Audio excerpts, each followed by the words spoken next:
আসসালামু আলাইকুম দর্শক, একটু আপনাদের সামনে আসলাম কিছু জিনিস বলার জন্য।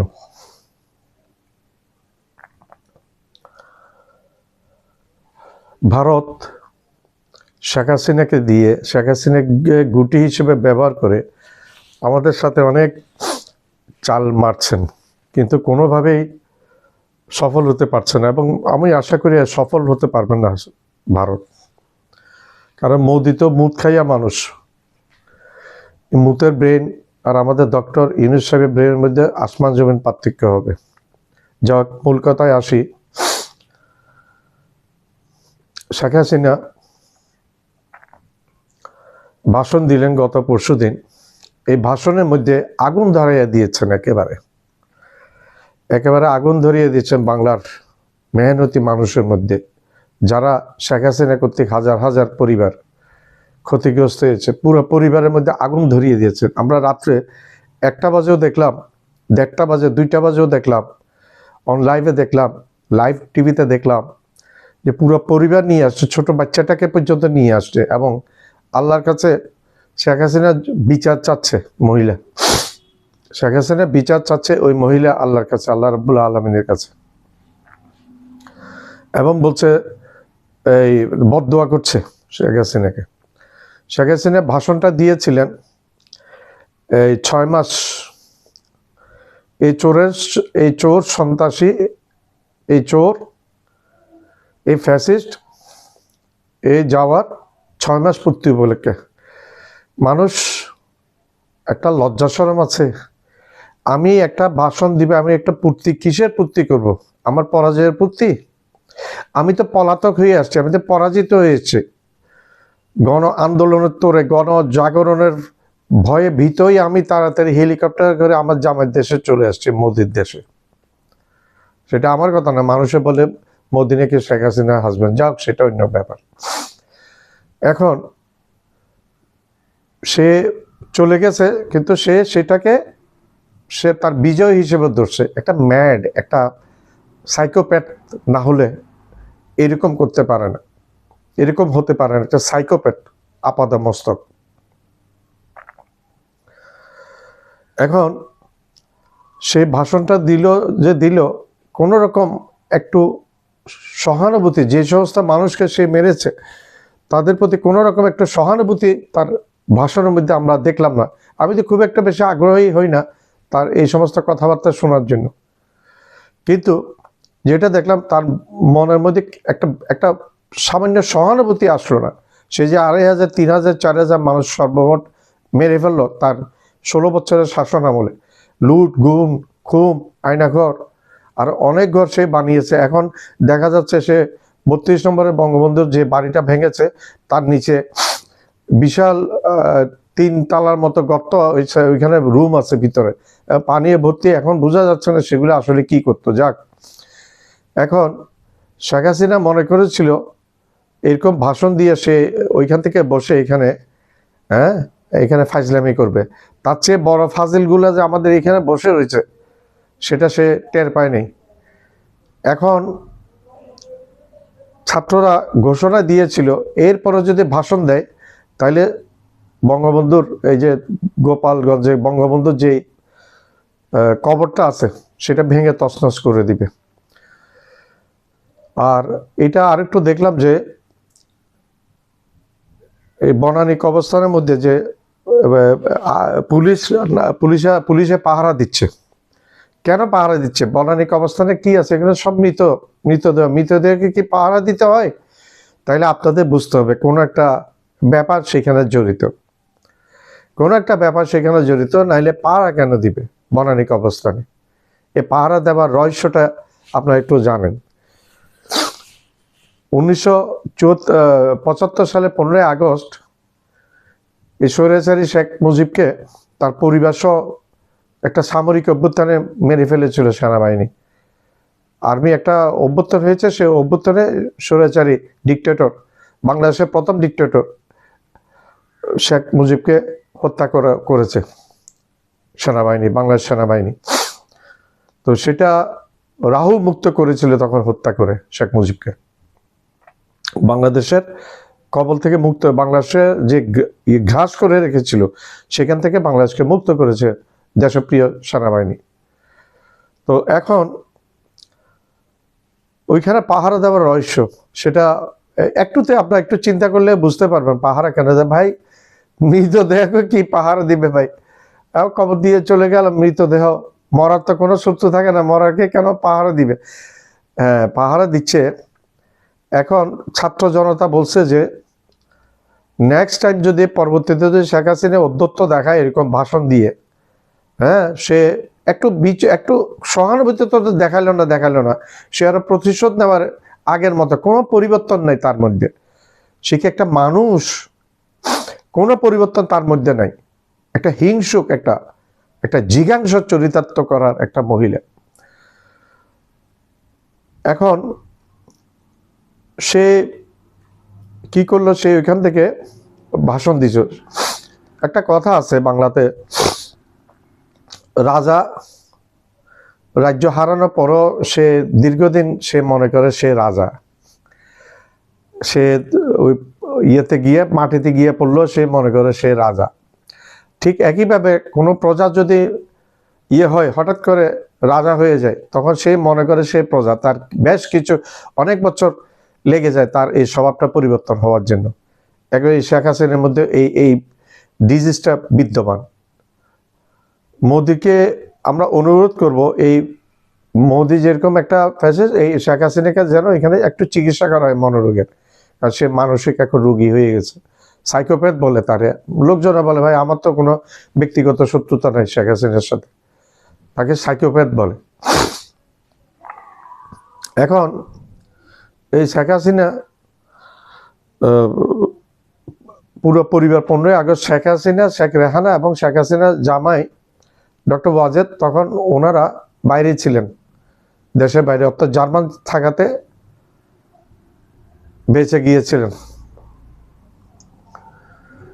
তো এখন পাহারা বনানিক অবস্থানে কেন পাহারা দিচ্ছে? বনানিক অবস্থানে পুরা একটা লম্বা একটা লাইনের মধ্যে কবর আছে শেখ হাসিনার মায়ের, শেখ হাসিনার 3 ভাইয়ের।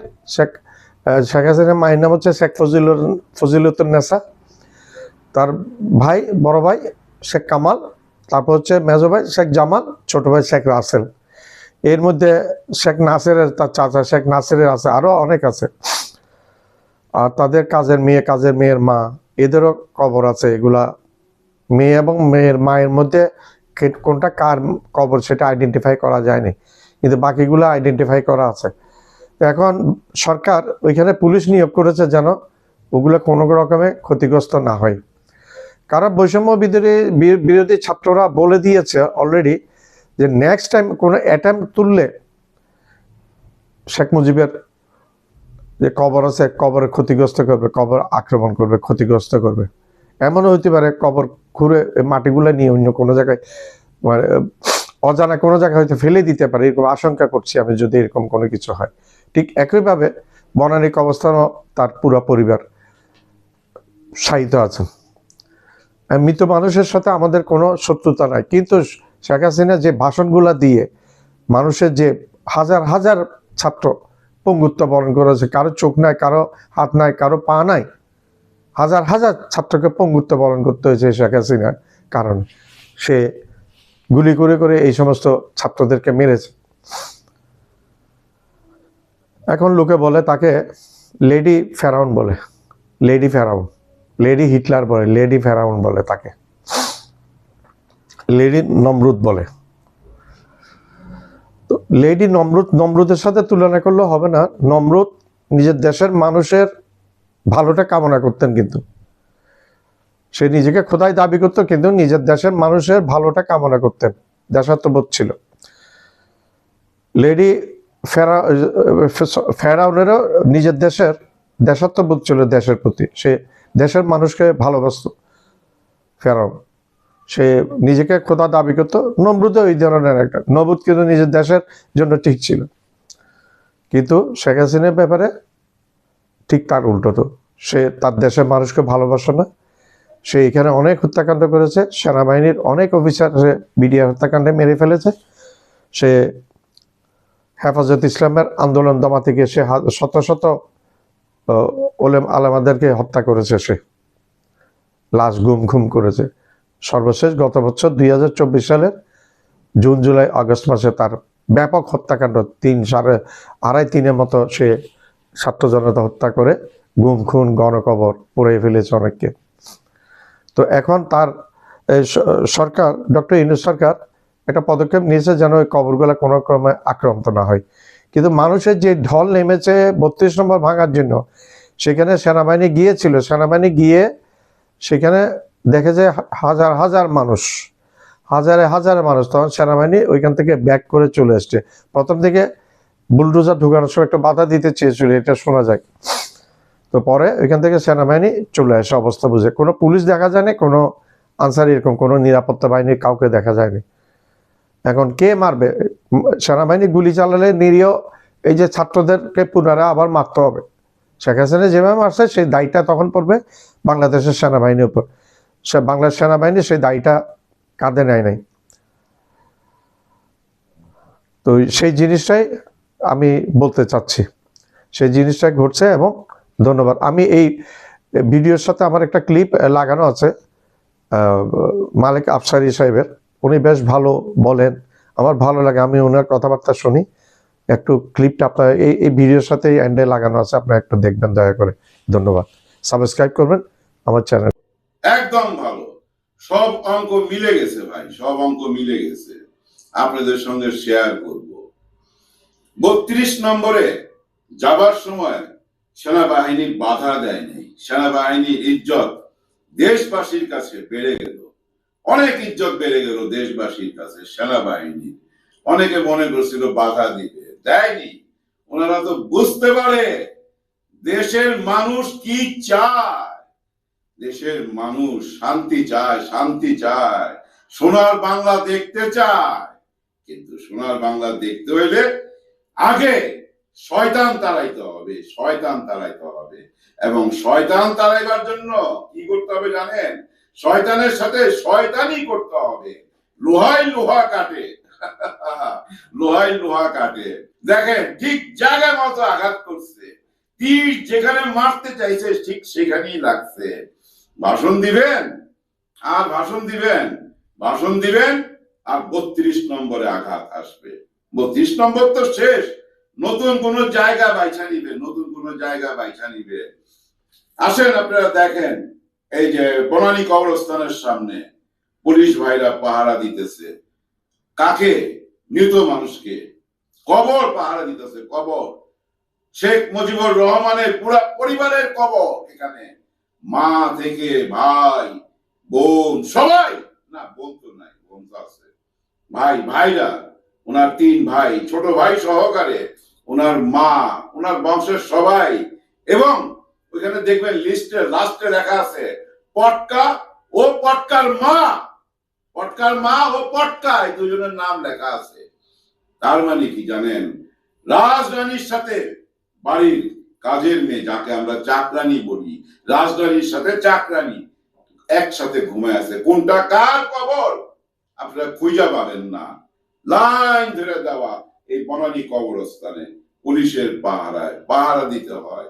কি কর্ম করলেন, কি দেশকে দিলেন, কি ভালোবাসলেন, জনগণের মনে তো জায়গাই করতে পারলেন না।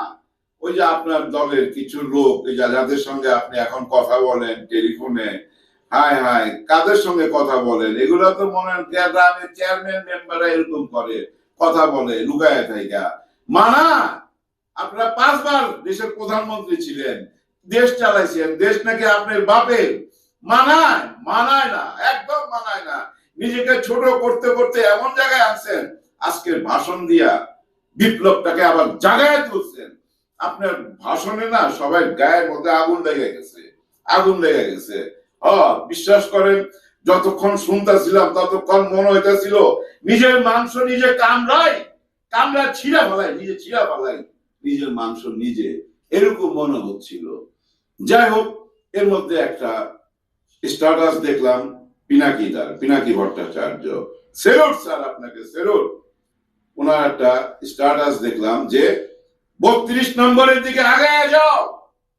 আগে গেল, সবাই আগে গেল, ভাষণের আগেই চলে গেছে, তো ভাষণের আগেই তীর যেখানে মারতে চায় সেখানেই লাগে। একেই বলে নেতা, একেই বলে লিডার। এই জবাবটা তো মারাত্মক ছিল।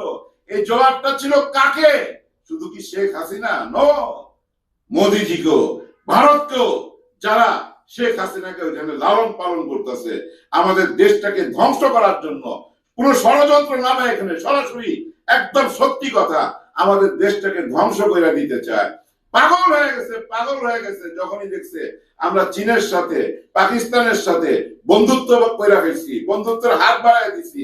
আমাদের দেশে চীন হাসপাতাল করবে, আমাদের দেশে এই যে আর ওই যে 300 ফিটের ওইখানে বিশাল আকারের হাসপাতাল হইতেছে। ওনারা এসে দেখে গেছেন আমাদেরকে ইন্ডিয়া যাইতে হবে না চিকিৎসা করার জন্য, এখানেই চিকিৎসা পাবেন। আর এখনো যাদের চিকিৎসার দরকার চলে যান চীনে, ডিসকাউন্ট আছে। ওনাদের হাসপাতালে বাংলা সাইনবোর্ডও লেখা হচ্ছে আমাদের জন্য। এগুলা দেখে না ম্যাড হয়ে গেছে, ম্যাড হয়ে গেছে, মাথা খারাপ হয়ে গেছে। এই মাথা খারাপকে ঠিক করতে হবে আরেকজন মাথা খারাপ মানুষ দিয়ে। আর উনি হচ্ছেন কে জানেন? পিনাকি ভট্টাচার্য। দাদা, আপনার মাথায় যে জিনিসগুলো আছে এই জিনিসগুলো আমাদের সাধারণ মাথায় আসবে না। আপনি বুঝবেন, আপনার ব্রেনের মধ্যে, আপনার মাথা যদি সোজা একটা প্যারাক ঢুকাই দেয় না, ওই প্যারাক স্ক্রু হয়ে বাইরে হয়ে যাইব, স্ক্রু হয়ে বাইরে হয়ে যাইব। সত্যি কথা, যে বিপ্লব জায়গা উঠছে ওই বিপ্লবকে আর ঘুমাইতে দিয়েন না, আর ঘুমাইতে দিয়েন না। আচ্ছা, হাল ধরেন, আপনি পারবেন। আপনি ফ্রান্স থেকে দেখেন, একটুখানি হাল ধরছেন, আমরা সঠিক কাজটা কইরা ফেলাইছি। আমার মনে হয় না আর ভাষণ দিবে। আর কি ভাষণ দিবে? এরপর ভাষণ দিলে কোন দিকে ছুটবে বুঝা নিয়েন। আবার আপনি বুঝা নেওয়ার চেষ্টা করেন, বিপদে ফেলাইন না, আপনি কর্মীদেরকে বিপদে ফেলাইন না। আজকে যেভাবে বিপ্লব জেগে উঠছে, এভাবে আবার কিন্তু ওই যে 5ই আগস্টের পর পর যা কিছু ঘটছে, এরকম কিছু ঘটা গেলে কিন্তু কোনো অবাক হবার কিছু থাকবে না। কারণ আপনার ভাষণের মধ্যে না মানুষের গায়ের মধ্যে আগুন জ্বালায় দিছে, তো আগুন জ্বালায় দিছে। এই বিপ্লবকে আপনি আবার জায়গায় তুলছেন। আল্লাহ যা করে ভালোর জন্য করে, আগে ভিডিওতে বলছি না, সত্যি আল্লাহ যা করেন ভালোর জন্য করেন। উনি যদি ভাষণ না দিতেন আজকে বিপ্লবটা জেগে উঠতো না। আওয়ামী লীগের ধর্মশালা 32 নম্বর, এই ধর্মশালা উড়াই দেওয়া হয়েছে। এটা কিসের ইঙ্গিত বহন করে বুঝা নিয়েন আপনারা। এরপরে কিন্তু অন্যদিকে আক্রমণ হবে। অন্যায় করছেন, চুপ করে থাকেন। ডক্টর মোহাম্মদ ইউনূস স্যার প্রথম দিনই বলে দিছিল, যতক্ষণ উনি চুপ করে থাকবে, যতক্ষণ শেখ হাসিনা চুপ করে থাকবে, ততক্ষণ আমরা কোনো কথা বলবো না। আমাদের আইনের গতিতে চলবে। যেহেতু আপনারা চুপ করে নাই, চুপ করে নাই, আপনারা সত্যি আপনারা চুপ করে নাই। শেখ হাসিনাকে অস্ত্র বানায়া এখন ভারত আমাদের সঙ্গে যুদ্ধ করতেছে। হ্যাঁ, আমি মনে করি মিডিয়া যুদ্ধ শুরু হয়ে গেছে। আর এই মিডিয়া যুদ্ধ 32 নম্বর থেকে আবার জায়গা উঠলো। প্রথম জয় আমরা দেখলাম, বারবার জয় দেখতে চাই।